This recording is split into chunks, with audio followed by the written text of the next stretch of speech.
guys, it's your girl T here.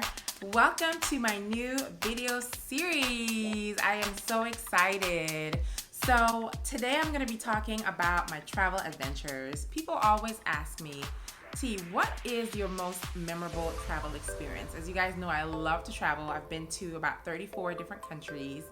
And I've had a lot of great adventures. And so today I'm gonna share with you my most memorable travel experience. This is Living Life to the T.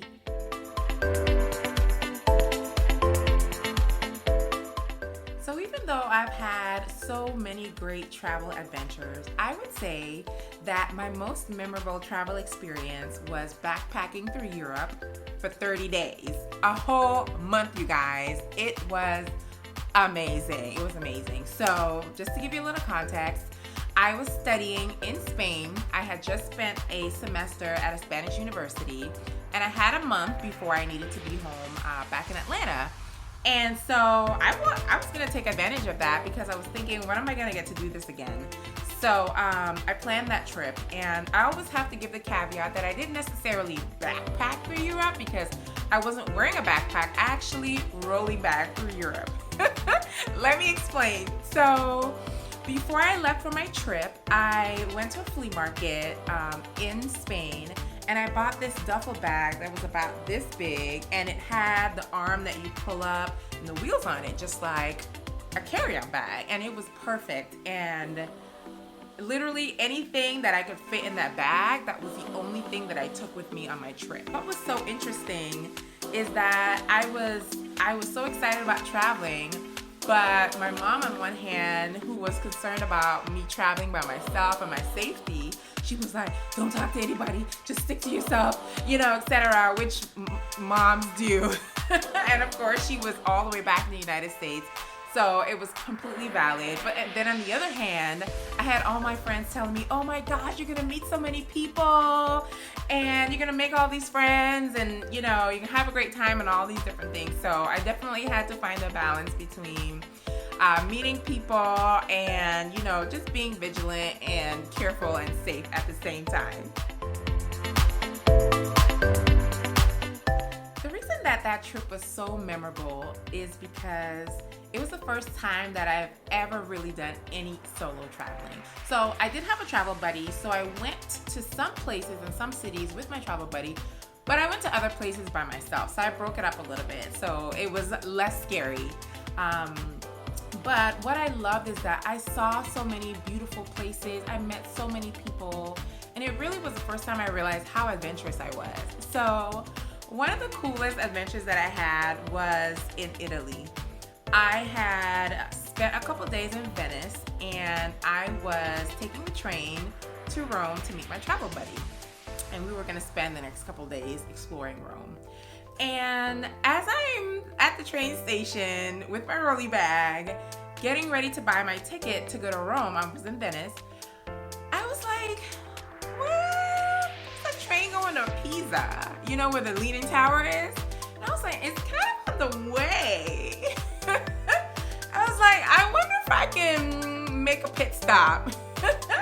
And sure enough, I did. I bought a ticket to Pisa, and I went there first, and I actually just spent a couple hours there.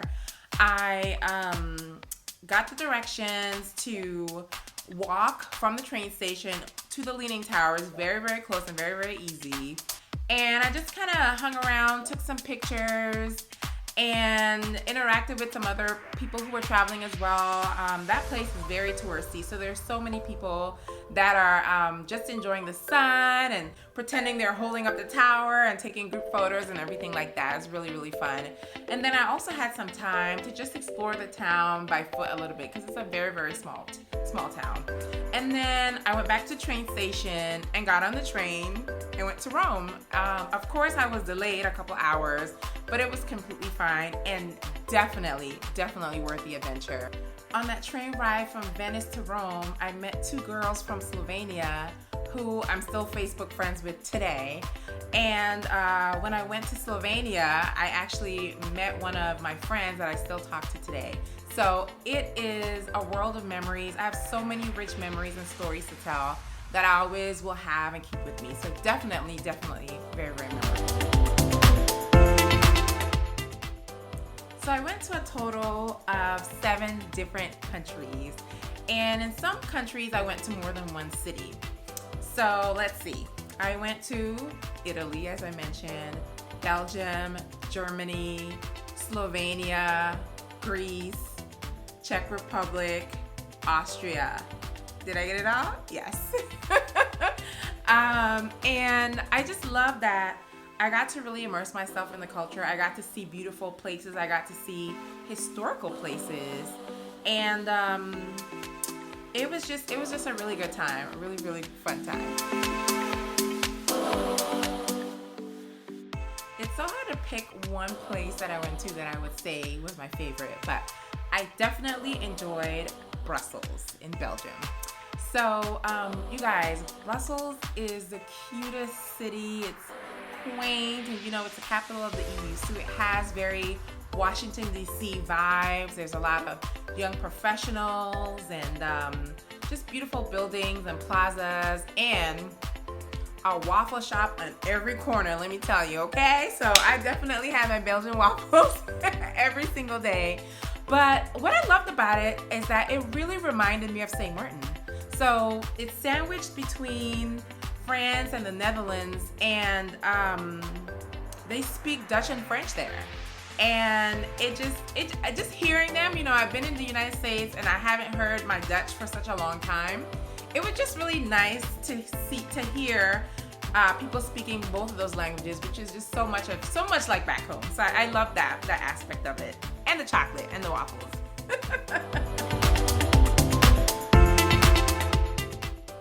Planning that trip took a lot of work and a lot of research.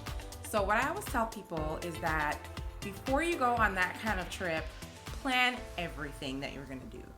Of course, you're gonna book room in for flexibility, but I'm talking about the places that you're gonna go and see, your hotel or hostel stays, and your flight and transportation information. I had all of that booked before I even left Spain. This was pre-smartphone, okay? So I actually came up with this system of note cards. And whatever the standard size is, on one side of the note card, I would write all of the sightseeing and places that I wanted to go and things that I wanted to do while I was there. Even if it was as simple as try a local beer or eat the famous Austrian chocolate cake, which I did. And then on the other side, I had all of my pertinent travel information. So I wrote down the address of the hotel or hostel where I was staying, the phone number, the directions on how to get there from the airport to the hotel or from the train station there. I had all of that booked and planned. And one of the reasons why I booked everything in advance is because I didn't want to have to worry about doing any of that planning, and because I didn't have a smartphone or anything like that, it wasn't that simple to access a computer to be able to make those kinds of changes.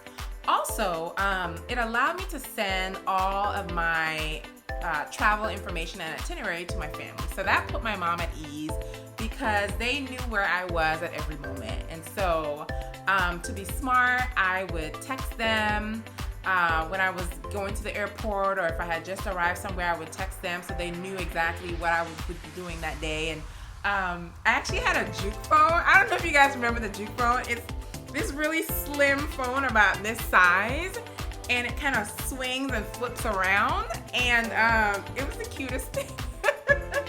So I had a cell phone when I was in Spain, so I had that phone, so I could call internationally or things like that, or send text messages. So it really helped make me feel safe. But I would say definitely planning, making sure that when I went to a place, I left there feeling like I did enough, because I only spent 2 to 3 days in every city that I went to, sometimes 4, depending upon how much there was to do there. So Rome, there was definitely a lot to do, and it was very quick. So you kind of had to go in with a plan, knowing okay, we're going to be doing these 3 things. Let's go knock them off the list. And it felt very, very fulfilling and rewarding, because I could leave knowing that I did everything I came here to do. I would definitely do a trip like that again, absolutely. But I would say it's definitely harder to do today now. Like back then I was a student getting ready to enter the professional world. But now with responsibilities and work and life and all that, it's definitely more challenging now, which is why I wanted to take the opportunity to do that kind of backpacking trip back then. So I'm so happy I took the opportunity to do that. And in a sense, I kind of did a similar trip. And when I was in business school, I spent 3 weeks traveling through South America. And I traveled in Brazil and Argentina. And even though I didn't go to as many different countries, I went to a couple different cities, and it was a great travel experience as well to spend almost a month there as well. So that was a really great adventure, and I definitely look forward to other adventures, even if they're mini adventures and smaller. I just love it. That backpacking trip just really opened me up to a whole new world, and I love it, and I wouldn't trade that experience for the world. If you went on a backpacking trip or a similar long-term trip, please let me know. I would love to hear about it. Drop me a line in the comments below and tell me all about it. Thanks, you guys. Until my next adventure, my next video, I'll see you next time.